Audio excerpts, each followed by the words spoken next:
Hello mga kagalit, ang kagalit nyo ay umawara na naman kaya galit na naman sila sa inyong kagalit.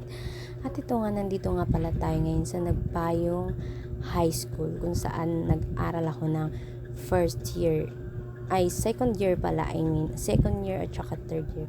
Ito nga palang school namin noon, ito ang Nagpayong High School. So grabe, ang taas niyan girl, ang laki na ng pinagbago, ang ganda-ganda niya na kumpara noon. Maganda naman noon pero maganda ngayon kasi nga gandang pintura.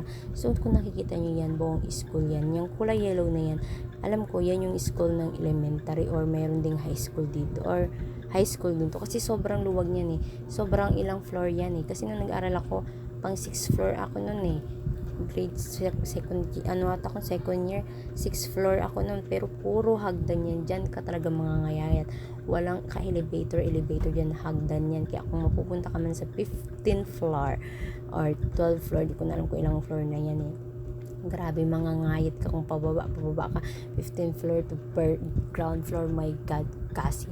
At ito na nga, bibili na tayo ng gamit ng aking mahal na kapatid. So bibili tayo ng gamit niya kasi nga pasukan na nila. Yung anak ko wala pang gamit, pero itong kapatid ko may gamit na sana all my work. At yan ang nagmili. Kung makikita nyo itong mga binukbuklat ko, grabe, nung nag-aaral talaga ako, nung uso yung mga dikit-dikit sa mga notebook, lalo na yung may mga portfolio, ganun. Halos yan, may mga na dito, DIY naman. Yung pag tinatamad ka, ibibili ka na lang ganon. At dito kasi sa gilid ng school is napakaraming school supply, kaya hindi mo na kailangan pang pumunta kung saan dyan lang sa gilid-gilid, marami na. Alam nyo ba, dito sa school na ito, uso dito ang cover shoes.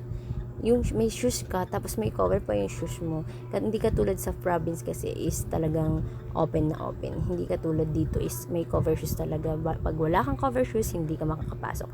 Hindi ko lang alam kung hanggang ngayon may ganun pa. So, thank you!